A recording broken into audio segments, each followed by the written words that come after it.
เสียงไผ เชียงเพราะว่ามีเวลากายเวลานัดเพิ่น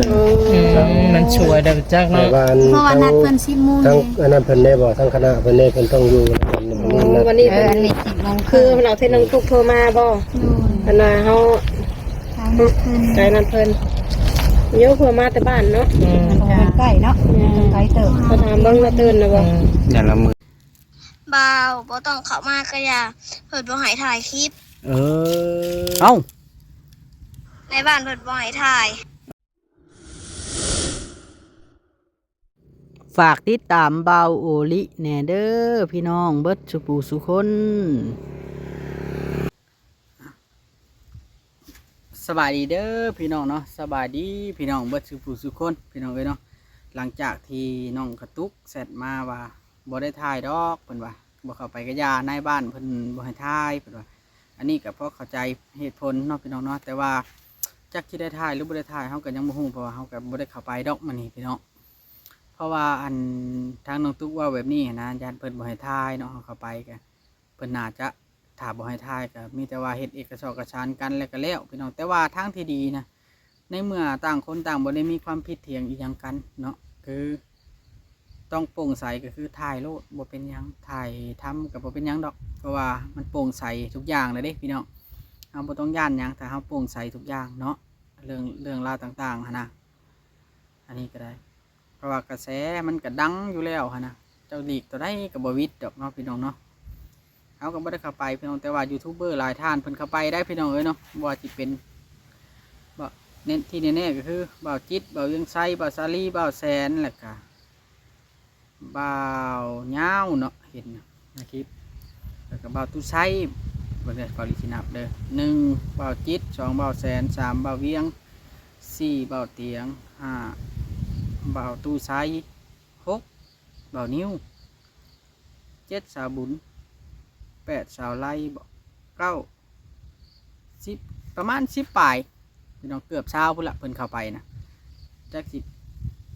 บ่ให้เพิ่นถ่ายทอดจังไดเนาะพี่น้องเนาะเพิ่นถ่ายไว้ก็เป็นหลักฐานเพราะการไปถ่ายคลิปที่ว่าคุยกันนี่มันอยู่ที่ผู้หลักผู้ใหญ่เพิ่นสิคุยกันเองบ่ได้ยูทูบเบอร์เพิ่นบ่ได้ออกอันเพิ่นบ่ได้ออกอันนั้นดอกพี่น้องเนาะเพิ่นบ่ได้ออกความคิดเห็นดอกว่าซั่นซะบ่มีไผออกความคิดเห็นได้เนาะ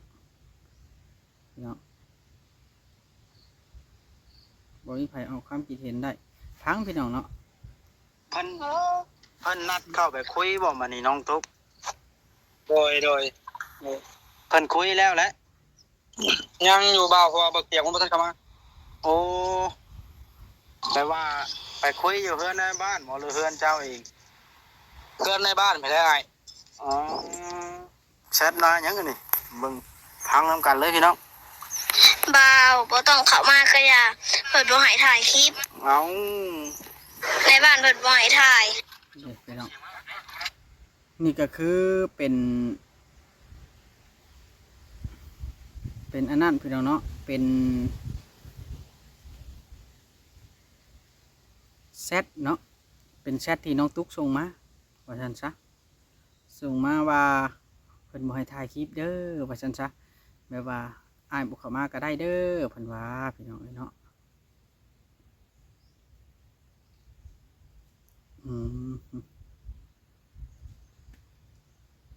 ก็เลยแบบว่าเราก็บ่ได้เข้าไปเนาะพี่น้องเนาะดีจ้ะนี่เนี่ยเบาลี่เห็นคลิปนี่ว่านายบ้านโทรหาน้องแต่บอกว่า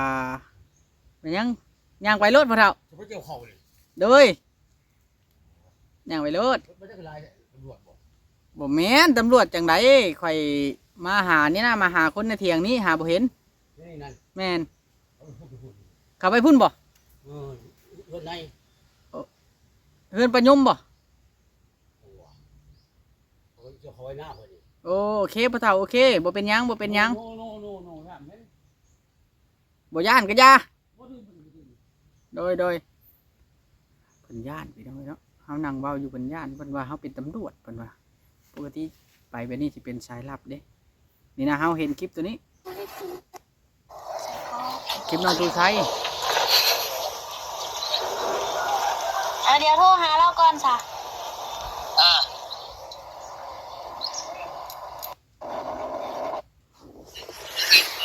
พัดไฟ กายเวลานั้นโดยเดียวซุ่มซ้ายให้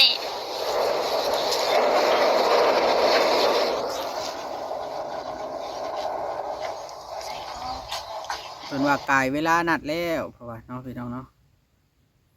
กายเวลานัดแล้ว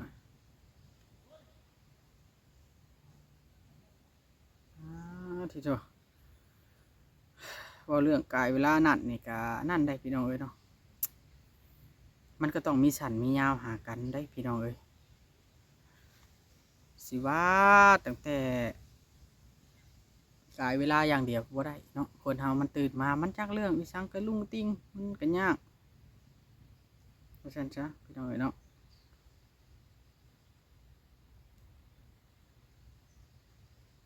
เพิ่นว่าบ่ได้ถ่ายคลิปเด้อเพิ่นว่าก็เลยบ่ได้เข้าไป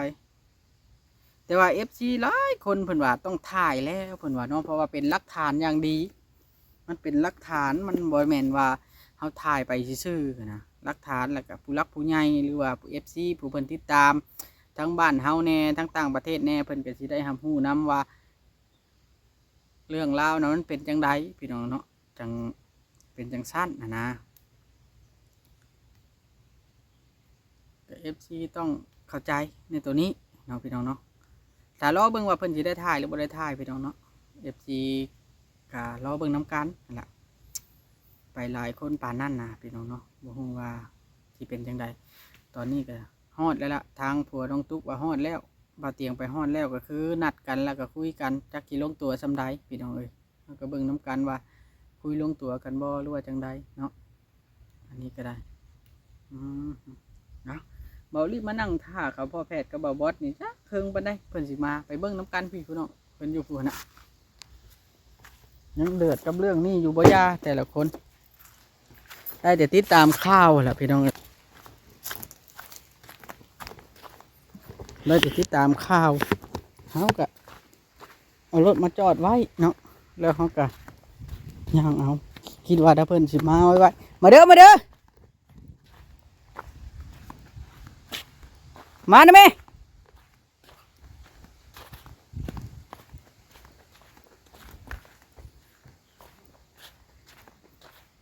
จักเฮ็ดอย่างเนาะสองคนนี่ในเมื่อเขาบ่ให้ถ่ายคลิปเลยตอนผัวน้องตุ๊กบ่ให้ถ่ายเลย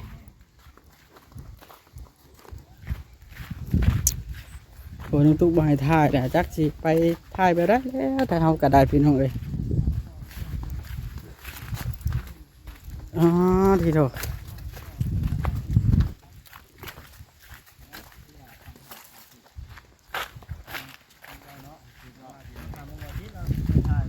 เอ้าโทรมันกำลังโทรตอนนี้นะ กำลังโทรบ่ เนี่ย ที่โทร เอ้าสบายดี ไปไหนป่าบอสเจ้าที่โทรบ่ โทรหาบ่จิตก่อนกำลังโทรหาเปิดลำโพงไปนี่น้ำกันเลย ให้ FC เลยเดี๋ยวบ่จิตเราถ่ายคลิปอยู่แล้วก็บ่ฮับ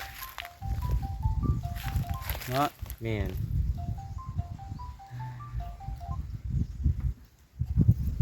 ฮัลโหล ฮัลโหล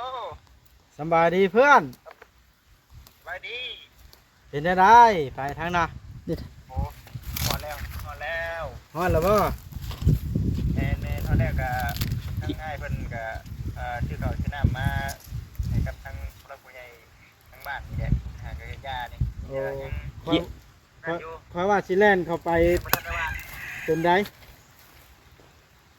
คงจะถ่ายคลิปบ่ ค่อยว่าสิแล่นเข้าไปเบิ่งน้ำสิเราค่อยก็จะฮู้เหตุการณ์น้ำมันนะเป็นไดเพราะสิได้ถ่ายคลิปอยู่บ่ ตัวนี้อยู่ใช้ตัวนี้ อยู่แถวใกล้ๆนี่แล้วแถวแกงแฮดนี่แหละ โอ้ก็เข้ามาแล้วเด้อเพิ่นว่าได้มาฮอดพี่แล้ว บอกว่าคันสิบ่ได้ถ่ายแล้วบ่ได้เข้าหั่นนะเพราะว่าอัน โอ้เพิ่นบ่ได้ให้แต่ว่าจบก่อนบัดสรุปนี่ อ๋อ บัดสรุปน่ะเพิ่นให้ทายแต่ว่าตอนสนทนานี่เพิ่นบ่ให้ทาย เคลียร์กันลงตัวก่อนว่าง่ายๆเนาะ แม่นไอ้เคียกันน้องตัวเลยเพิ่นจังให้ทายแบบนี้นะเพราะว่า จังบ่เดือดแฮง ตอนสนทนากันมันจะมีคำบอกคำว่าที่ว่า บ่เหมาะสมบ่ ทายแบบนี้แต่ว่าให้ทายตอนนั้นน่ะ เรียบร้อย โอ้ดีจ้ะบ่จิตตอนนี้อยู่กับไผตอนไหน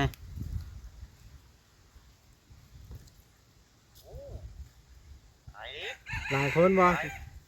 โอ้ใช้ขอเปิดกล้องเบิ่งหน่อยเด้อน้อยหนึงแน่ค่อยให้พ่อแพทย์ถ่ายคลิปค่อยแล้วเดี๋ยวนี้เปิดกล้องมึงดู เที่ยงวันทันเหตุการณ์ นี่นะ โอ้ มาเลยกำลังกิน ส ข้า วั ว สดี ไป เด้อทางนั้น พี่น้องเอ้ยโคนี่ ลาอยู่บ่เฮ้ย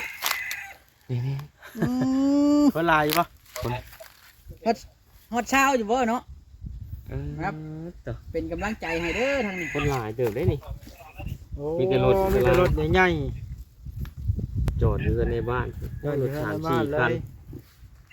มาเวียงก็ไปบ่ แมนมาเบิ้ล โอ้หลายคนอยู่สันนะเนาะ แม่น โอ้ยอยากเสียดายเฮาบททันแลนเข้าไปได้จังหน่อยฮอดเด้อสันนะเข้าไปเล่นน้ำกันอยู่เพิ่นละมีหยังก็ตามบังหุ่งห้อยกิน หนุ่มห้อยกินได้ไหม เอาโอเคสบายจิตครับบ่สะดวกก็ได้มันคนหลายบ่ว่ากันว่าสิอันนั้น บ่รบกวนแล้วเนาะ แม่นมีเวลาจังคุยกันเนาะสัญญาณก็บ่ค่อยมีเนาะ โอเค โอเคขอบใจหลายๆหมู่เพื่อน โอเค นี่ล่ะพี่น้องบ๊ายบาย ถามหมู่คู่ อัปเดตสถานการณ์พี่น้องเลยเนาะหมู่คู่ที่ว่าเข้าไปในบ้านของน้องตุ๊กน้องไล่นั่นแหละน้องไซพี่น้องเลยเนาะ ฮ้อนได้เด็กก็ไปนั่งโทนก่อน ตอนนี้กำลังคุยกันแต่ว่าก็ยังบ่ได้ถ่ายคลิปนะพี่น้องเนาะเพิ่นว่าบ่อยากให้ถ่ายคลิปหั่นละรอให้ไกลเกลี่ยอีหยังกันเรียบร้อยลงตัวสรุปจังออกมาถ่ายคลิปถ่ายหยังกันพี่น้องเนาะเพราะว่าระหว่างเคลียร์ระหว่างคุยกันบางทีอาจสิเกิดข้อผิดพลาดบางค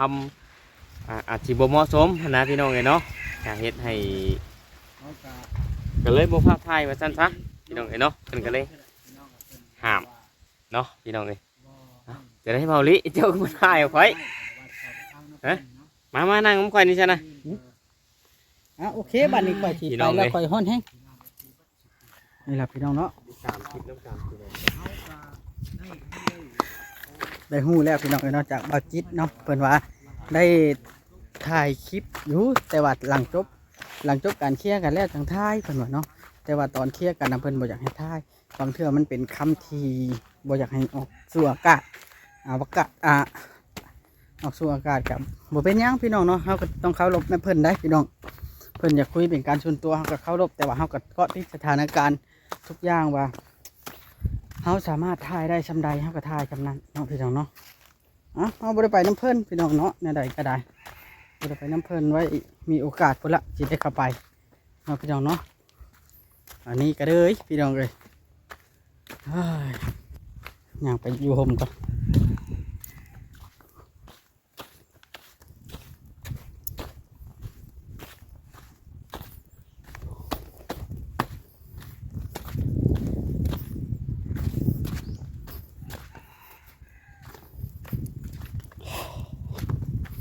โอเคพี่น้องเนาะสำหรับคลิปนี้สิได้ขอตัวกันเด้อบาดนี้ฝากกดไลค์กดติดตามคือเก่าพี่น้องเนาะสบายดีพี่น้องเด้อพี่น้อง